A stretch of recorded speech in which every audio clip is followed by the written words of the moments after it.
Assalamualaikum warahmatullahi wabarakatuh. Selamat jumpa kembali sahabat-sahabat viewer dan subscriber channel Tita Misteri.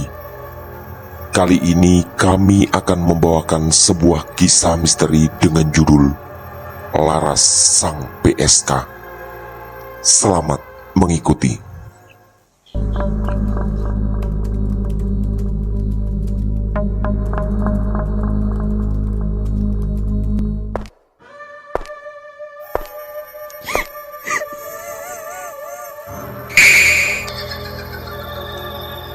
Jangan pernah mengikuti kisah ini sendirian. Terkadang putaran waktu dalam sebuah rangkaian misteri benar-benar tak bisa dijelaskan logika. Surabaya, 2006. Langit mulai menjingga ketika Agus menyendiri di dalam kamar kosnya. Terlalu banyak yang membebani pikirannya akhir-akhir ini. Beberapa teman sekantornya terlihat berusaha menyingkirkan dirinya dari jabatan manajer. Dan konon, entah benar atau tidak, beberapa dari mereka yang iri dengan prestasi Agus sempat mencoba menggunakan cara-cara tak masuk akal dengan melibatkan orang pintar atau dukun. Apapun itu, Agus merasa karir yang sedang bagus-bagusnya mulai mendapat hantaman dari sana-sini. Sebagai karyawan yang belum terlalu lama, Agus memang berhasil menunjukkan prestasi memuaskan. Itu pula yang membuat karirnya melejit dan beberapa senior terlihat iri. Tapi, bukan hanya itu yang menjadi beban pikirannya saat ini. Yang tidak kalah berat adalah tentang kehidupan asmaranya. Mendapat pekerjaan bagus dan gaji tinggi di usia muda membuat kehidupan Agus menjadi liar. Hidup di Surabaya dan jauh dari pengawasan orang tua membuatnya benar-benar terjerumus dalam kehidupan malam yang melenakan. Dari pagi sampai sore dia sangat sibuk di kantor. Dan setiap hari dia memang dilarang memegang HP sebelum jam pulang di sore hari. Semua bawahan atau karyawan lintas departemen hanya boleh menghubunginya lewat telepon kantor.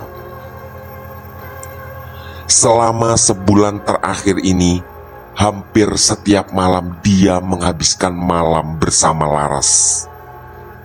Dia adalah seorang PSK yang dikenalnya di sebuah diskotik bulan lalu. Entah kenapa, Agus merasa jatuh hati padanya. Padahal dia adalah seorang PSK. Bukan hanya pelayanannya yang memuaskan, tapi sikapnya yang lemah lembut benar-benar melengkapi wajah cantiknya yang istimewa. Bahkan sempat terbersit niat Agus untuk menikahinya. Tentu saja, kelak dia harus menyembunyikan masa lalu Laras dari orang tua dan keluarga besarnya.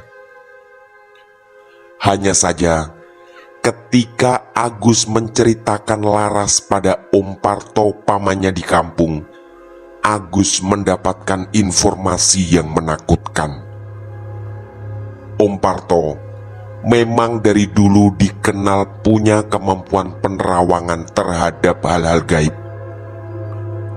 Minggu lalu ketika Agus pulang kampung dan berkunjung ke rumahnya, Om Parto mengatakan bahwa firasatnya tidak baik tentang Laras.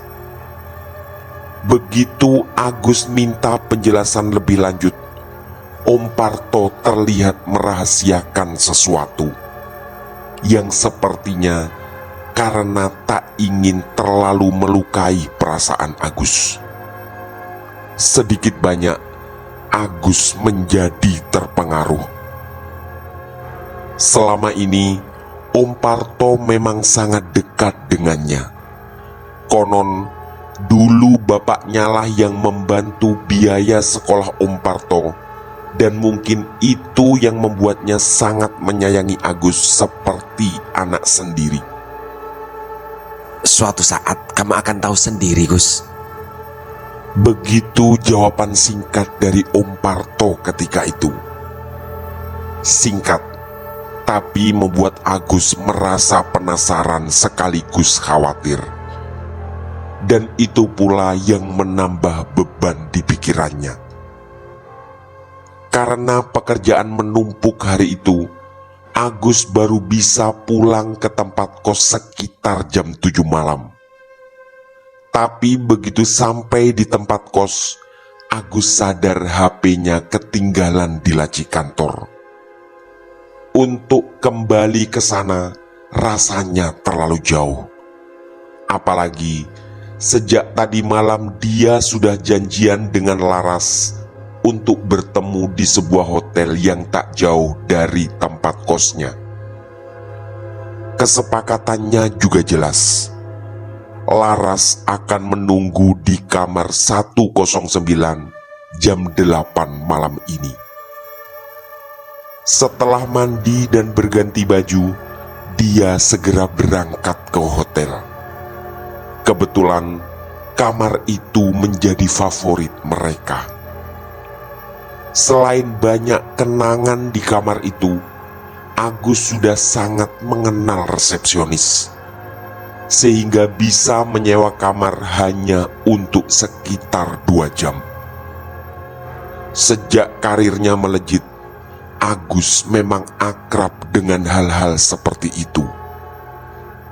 Sesampai di sana, Agus pun mengetuk pintu kamar. Tak lama kemudian, Laras membukanya. Agus segera memeluk Laras dengan erat dan mereka lalu terlibat dalam obrolan serius. Sejak kemarin, Agus memang berniat mengutarakan hal ini, bahwa dia jatuh cinta pada Laras dan ingin Laras segera keluar dari jalan hina ini. Tak lupa, Agus juga merencanakan melamar Laras sekitar 2 atau 3 bulan lagi. Laras tersenyum penuh bahagia. Tanpa mengucapkan kalimat apapun, air mata menetes membasahi pipinya. Tapi ada yang agak aneh. Wajah Laras terlihat pucat tak seperti biasanya. Awalnya dia mengaku tak terjadi apa-apa. Tapi setelah Agus mencecar dengan banyak pertanyaan, akhirnya dia pun buka suara. Laras mengaku mengalami kejadian sangat mengerikan tadi malam. Dia bermimpi tiba-tiba berada di sebuah kamar yang sangat asing, dalam posisi terikat di sebuah kursi. Dia merasa sangat takut, tapi tak bisa berteriak karena mulutnya juga disumpal dengan kain. Lalu, tiba-tiba muncullah sesosok makhluk aneh yang langsung menghampirinya. Dia adalah makhluk bertubuh manusia, berkepala babi. Setelah itu, Laras dipukuli habis-habisan sampai merasakan benar-benar kehabisan tenaga. Dalam mimpi itu, Laras sampai merasa meninggal dunia. Dan yang mengerikan adalah sesaat sebelum dia merasa berpindah alam, sosok itu mengatakan bahwa Laras dipilih menjadi tumbal atas kekayaan ayahnya. cerita itu sempat terhenti dan tangis Laras pecah seketika. Dia lalu minta maaf karena ada sesuatu yang selama ini dirahasiakan dari Agus, yaitu kabar yang sangat santer beredar di kampungnya bahwa bapaknya sedang menjalani pesugihan. Puncaknya adalah ketika tahun lalu, Laras yang semakin sering mendengar kabar itu lalu memberanikan diri bertanya pada bapaknya tentang kematian ibunya yang menurut banyak tetangga adalah janggal. Laras juga mengaku bahwa ada orang yang mengatakan bahwa sang ibu meninggal karena dijadikan tumbal oleh bapaknya. Mungkin karena merasa tidak terima dengan tuduhan itu, bapaknya pun mengamuk dan mereka berdua terlibat dalam pertengkaran hebat. Sampai akhirnya Laras keluar dari rumah dan putaran waktu membawanya pada kehidupan yang kotor sebagai PSK.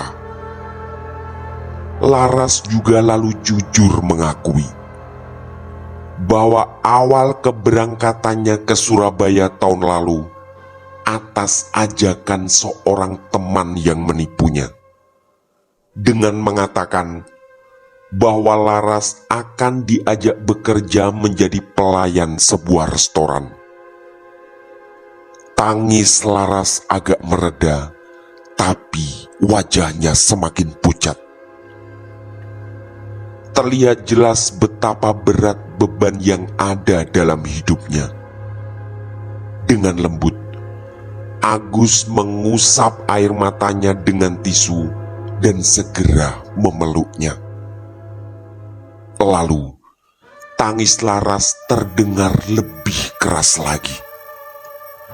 Dengan suara bercampur tangis, dia mengungkapkan hasil analisa dari mimpinya,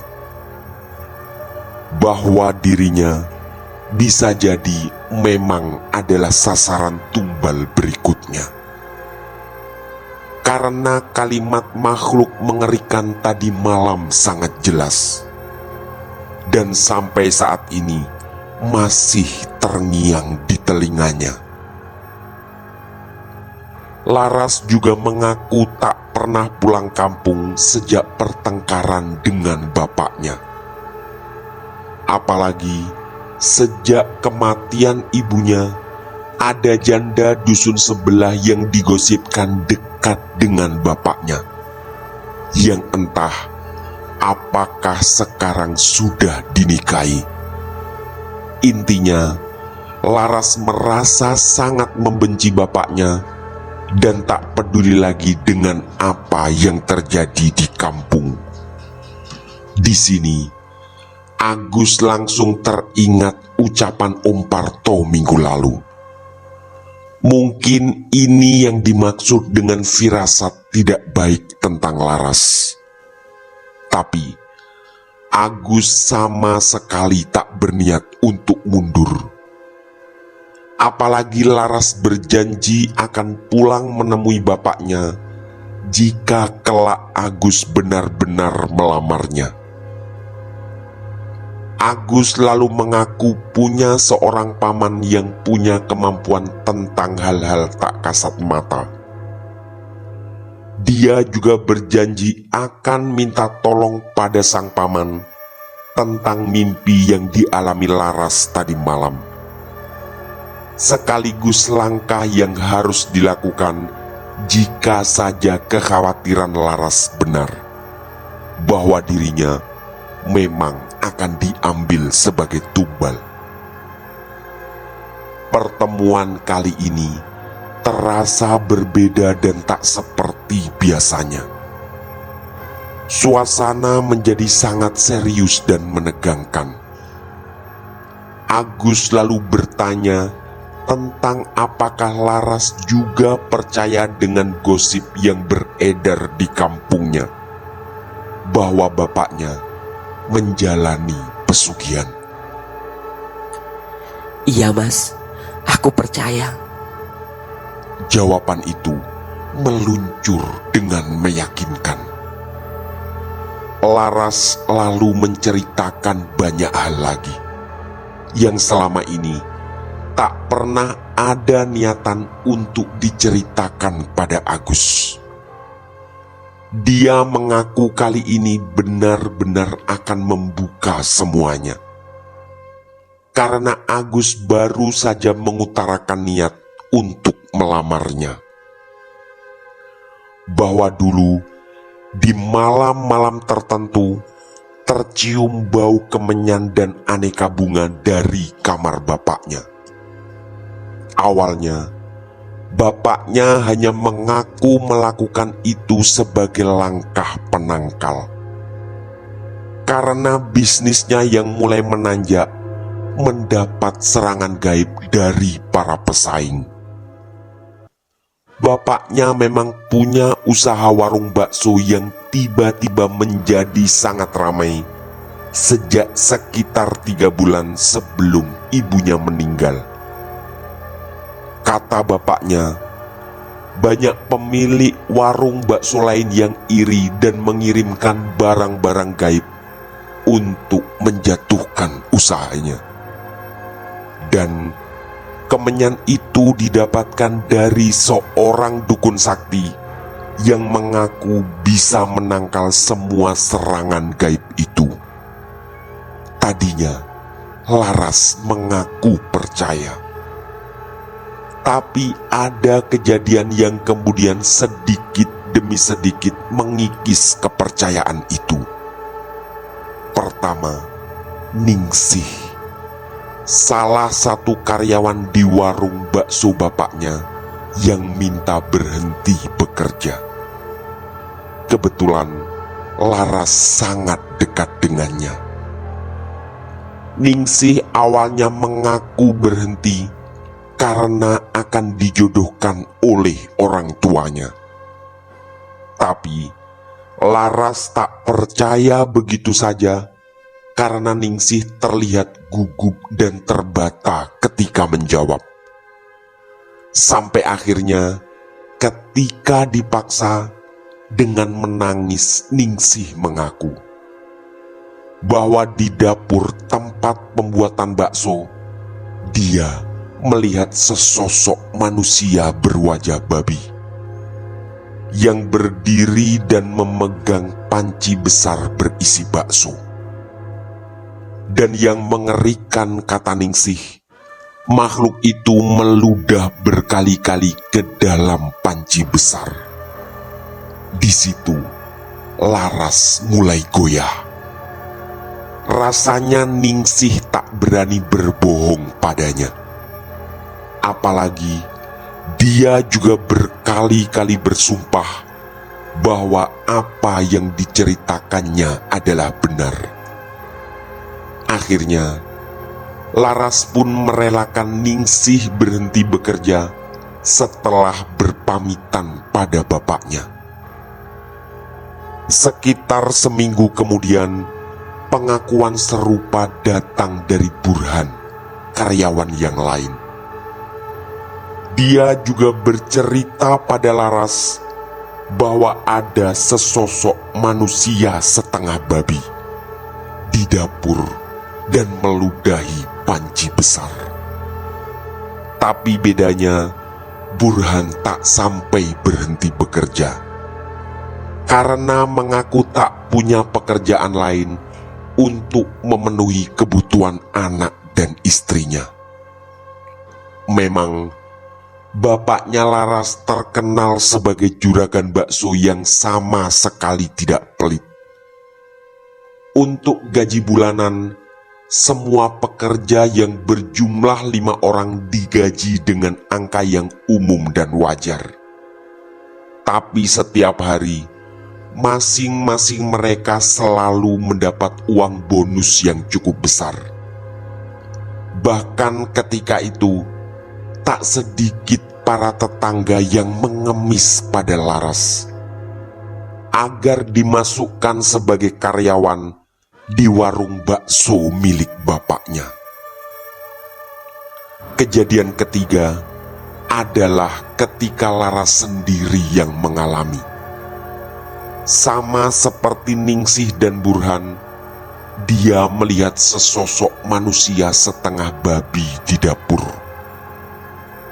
Ketika Laras melaporkan itu, bapaknya justru mengatakan bahwa makhluk itu adalah barang jahat kiriman dari para pesaing. Bersamaan dengan itu, kabar tidak sedap mulai tersebar luas bahwa usaha warung bakso bapaknya bisa semelejit itu karena menggunakan pesugihan penglaris.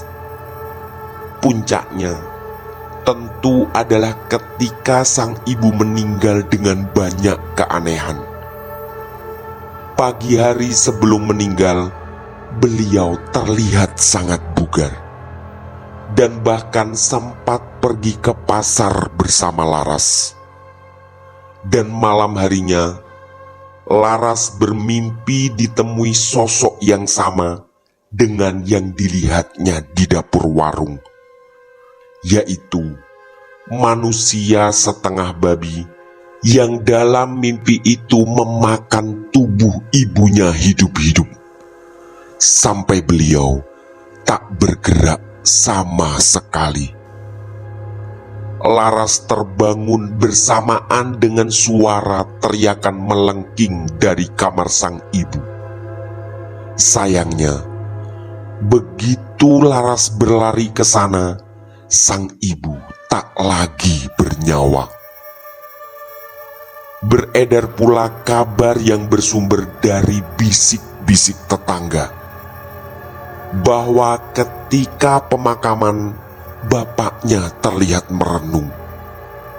Tapi di mata beberapa sesepuh desa, wajahnya seperti babi. Sebagian yang lain mengaku melihat makhluk itu lalu lalang di sekitar pemakaman. Kejadian itulah yang memuncakkan pertengkaran Laras dengan bapaknya. Ditambah pula, semakin kuatnya kabar tak enak tentang pesugihan yang sedang dijalani bapaknya. Dan dalam mimpi mengerikan tadi malam, makhluk itu pula yang mendatangi dan memukulinya. Laras selalu menatap tajam Agus setelah menyeka air mata dengan kedua tangannya. Kemudian dia bertanya, apakah latar belakang orang tuanya yang seperti itu tak merubah niat Agus untuk melamarnya? Dengan tegas, Agus menjawab tidak. Baginya, biarlah orang tua Laras nanti menjalani hidupnya sendiri. Dan lagi, semua kabar itu sama sekali tak terjamin kebenarannya. Laras selalu tersenyum dan berjanji besok malam akan memberitahu alamat lengkap rumah dan kampungnya, yang selama ini juga belum pernah diceritakan pada Agus. Kemudian, setelah senyumnya semakin lebar, Laras mengatakan ingin menikmati malam ini. Agus pun mengangguk. Dan kondisi kamar yang remang-remang seperti biasa lalu mengirim mereka berdua pada pergumulan dan adegan-adegan panas. Gerimis yang tiba-tiba turun seakan mengiringi perbuatan terlarang itu. Singkat cerita, mereka berdua pun berhubungan. Sekitar jam 10, mereka berdua pun keluar. Agus menyuruh Laras mencari ojek dan dia akan membayar pada resepsionis kenalannya, yaitu Anton. Anton sempat menanyakan pada Agus tentang siapa cewek yang dibawanya malam ini. Agus hanya tersenyum dan lalu melemparkan sebungkus rokok padanya. Ketika mau pulang, Agus teringat bahwa HP-nya tertinggal di kantor. Dengan bergegas, dia pun ke sana. Ada kekhawatiran jika saja orang tuanya menelpon atau mengirim SMS. Begitu sampai di kantor, Mas Basuki Satpam menyambutnya. Agus lalu mengatakan bahwa HP-nya ketinggalan tadi sore. Begitu memasuki ruang kerjanya, tiba-tiba Agus merasakan sesuatu yang aneh. Perasaannya seketika menjadi tidak nyaman. Tak ada siapapun orang lain di sana. Tapi firasat Agus mengatakan bahwa dia tidak sedang sendiri. Ketakutan itu semakin kuat ketika mata Agus menangkap salah satu kursi bergeser sendiri. Entah itu nyata atau hanya halusinasi. Lalu, mata Agus juga menangkap sekelebat bayangan berwarna hitam yang melintas sangat cepat di samping kirinya. Seingatnya, tak pernah ada kejadian aneh di ruangan atau bahkan kantor ini. Juga tak pernah terdengar cerita bahwa kantor ini angker. Agus tetap berdiri dan memperhatikan sekeliling. Tetap tak ada siapapun sampai terdengar bisikan lembut di telinga kanannya. Yang tidak jelas itu kalimat apa. Sesaat kemudian matanya menangkap bayangan aneh lain yang kali ini berwarna putih. Tak seperti sebelumnya, bayangan ini agak pelan dan bahkan Agus sempat melihat wajahnya. Dan itu adalah wajah Laras. Wajahnya terlihat pucat dan seperti orang yang baru saja menangis. Tapi setelah 1 atau 2 detik, bayangan itu lenyap secara ajaib. Agus sadar ini saatnya berlari. Dia pun segera meraih HP-nya dari dalam laci dan berlari keluar. Bulu kuduknya terus merinding. Dan puncaknya ketika lampu ruangan tiba-tiba padam, padahal tangannya belum sempat mematikan saklar. Entahlah, makhluk halus apa yang tiba-tiba menyelinap ke ruang kerjanya. Pada Mas Basuki, dia tak menceritakan apapun dan langsung pamit pulang ke tempat kos. Sesampai di kamar, sambil membaringkan tubuh, Agus membuka HP-nya. Tangannya masih gemetar karena ketakutan yang belum benar-benar sirna. Ternyata ada SMS masuk. Begitu dibuka, Agus sangat terkejut. "Aku di rumah sakit, Mas." Begitu bacaan SMS yang ternyata dari Laras itu. Di sana, Laras juga menuliskan nama rumah sakitnya. Agus yang sangat khawatir lalu memperhatikan. Ternyata SMS itu dikirim jam 12:10 tadi siang. Ini tentu sangat aneh, karena di hotel barusan Laras sama sekali tak membahas. Kepanikan segera menyelimuti, dan Agus pun langsung menelpon balik. Tapi nomor Laras tidak aktif. Berkali-kali dicobanya, hasilnya tetap sama. Agus pun lalu bergegas menuju rumah sakit yang dimaksud. Gerimis yang masih turun tak lagi dipedulikannya. Dan sesampai di sana, dia disambut berita yang sangat mengejutkan. Menurut bagian informasi, tadi jam 8 pagi ada korban kecelakaan sangat parah yang dibawa ke sini. Dia adalah seorang wanita yang bernama Laras. Dan dia meninggal dunia tak lama setelah sampai di rumah sakit. Tadi sore, jenazahnya sudah dijemput keluarganya dari Jawa Tengah. Spontan, Agus terduduk lesu di sudut ruang informasi sambil menangis terseduh-seduh. Ada kesedihan luar biasa di hatinya. Laras, PSK cantik yang rencana dilamarnya, ternyata telah meninggal. Satu mimpi besar telah sirna.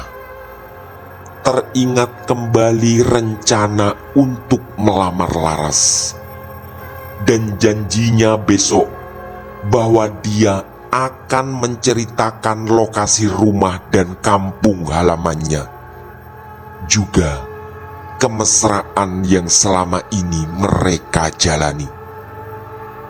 Lalu muncul pula di benaknya semua kisah yang pernah diceritakan Laras tentang bapaknya yang dituduh sebagai pelaku pesugihan, ibunya yang meninggal dan mungkin dijadikan tumbal, serta mimpi tadi malam yang membuat Laras sangat khawatir bahwa dirinya akan diambil sebagai tumbal berikutnya. Entahlah, apakah benar semua tuduhan tentang pesugihan itu? Dan apakah benar pula bahwa Laras akan dijadikan tumbal oleh bapaknya? Mungkin semuanya memang berhubungan satu sama lain, atau bisa jadi hanyalah sebuah rangkaian kebetulan. Apapun itu, yang mutlak adalah ajal di tangan Yang Maha Kuasa. Yang jelas, ada kehilangan sangat besar bagi Agus. Selama ini, seperti dihipnotis, hatinya benar-benar terpaut pada Laras, yang ternyata sudah meninggal tadi pagi. Tapi Agus tiba-tiba teringat, bukankah dia baru saja menghabiskan waktu bersama Laras di hotel? Lalu, siapa yang tadi bersamanya? Tamat. Demikian kisah misteri dari kami, Laras Sang PSK. Semoga kisah-kisah kami cukup menghibur dan menemani sahabat semua. Mohon maaf apabila terdapat kesalahan dalam pemilihan atau penuturan kata. Kami dari tim Titah Misteri mengucapkan terima kasih. Dan wassalamualaikum warahmatullahi wabarakatuh. Pesan saya, jangan bercermin sendirian di tengah malam. Sampai jumpa.